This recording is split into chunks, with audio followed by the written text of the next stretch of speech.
A key Benghazi whistleblower, responding to Democratic claims that the prolonged scrutiny over the administration's botched talking points is unwarranted, testified Wednesday that the early mischaracterization of the attack may have actually hurt the FBI's investigation. "I definitely believe that it negatively affected our ability to get the FBI team quickly to Benghazi," said Greg Hicks, the deputy chief of mission in Libya who became the top U.S. diplomat in the country after Ambassador Chris Stevens was killed. He claimed the Libyan president was angered by the mischaracterization, in turn slowing the U.S. probe. The claim was one of several new accounts given at Wednesday's high-profile hearing where 3 whistleblowers testified. Democrats, while giving deference to the officials and their version of events, used the hearing to try and deflect criticism away from the administration. In particular, they rejected the notion that early talking points on the attack were deliberately changed, to downplay terrorism, for political reasons. People who have actually seen the documents, who have actually conducted a real investigation completely reject the allegation that they were made for political purposes, Republic. John Tierney, D-Mass, said. But the substance of the claims Wednesday could serve to reopen questions about that deadly night, and specifically about the initial claim by UN Ambassador Susan Rice that the attack was triggered by a protest over an anti-Islam film. Hicks was asked to respond to former Secretary of State Hillary Clinton's statement at a prior hearing asking what difference do the questions over the talking points make. Hicks argued that Rice's comments so insulted the Libyan president, since they contradicted his September 16 claims that the attack was premeditated, that it slowed the FBI's investigation. President Magarayev was insulted in front of his own people, in front of the world. His credibility was reduced, Hicks said, adding that the president was apparently still steamed 2 weeks later. This bad blood, he claimed, contributed to the FBI team being stuck in Tripoli for about 17 days.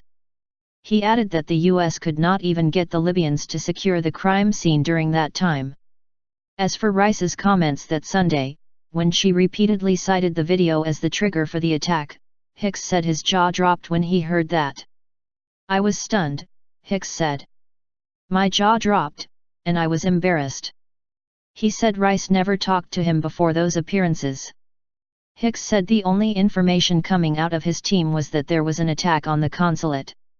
The YouTube video was a non-event in Libya, he said. He also claimed that, when he asked a superior about the interviews, he was told he should not proceed with his questions. He was later given a blistering critique of his management style and effectively demoted to desk officer, he claimed.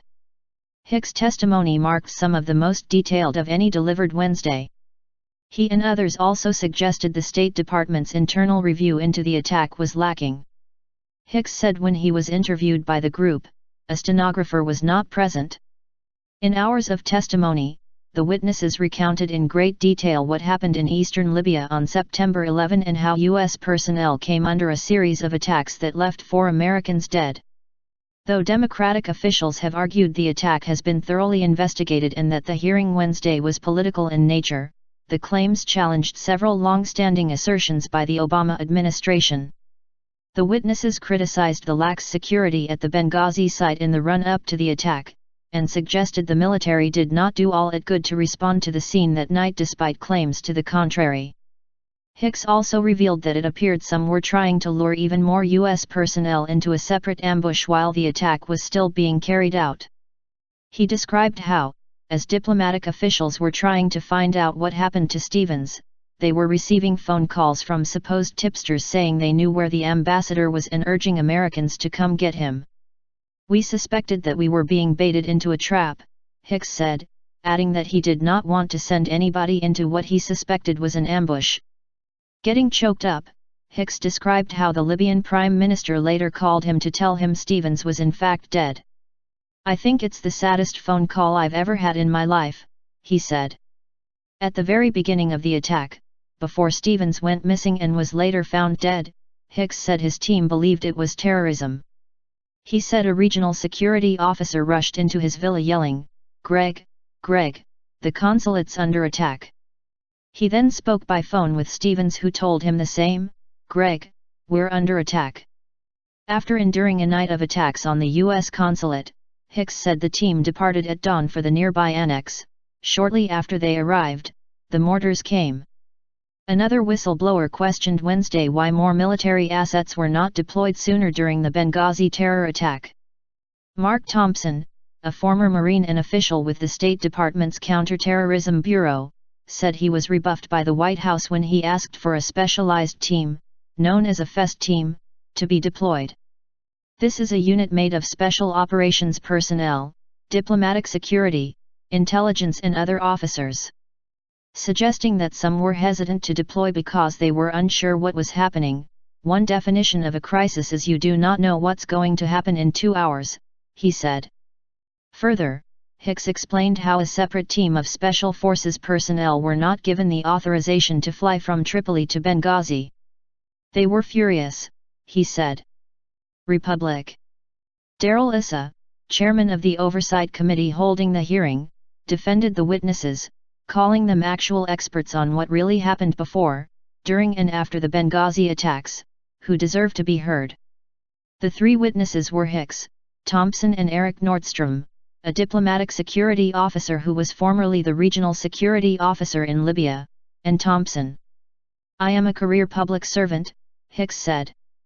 Until the aftermath of Benghazi, I loved every day of my job. Nordstrom choked up as he began to testify Wednesday. Republic.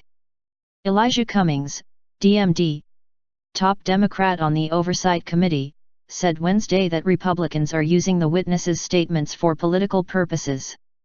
He said he's glad the whistleblowers are testifying and would ensure they are protected, but preemptively challenged some of their claims, including the claim that U.S. military could have responded sooner to the site of the attack.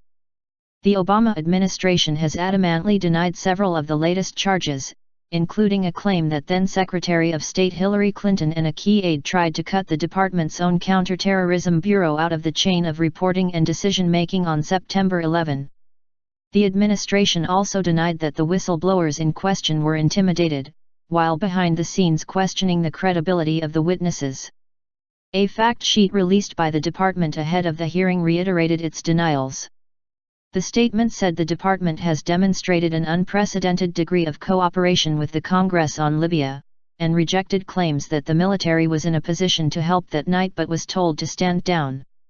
Citing its internal review, the statement noted the review found no evidence of any undue delays in decision-making or denial of support from Washington or from the military combatant commanders.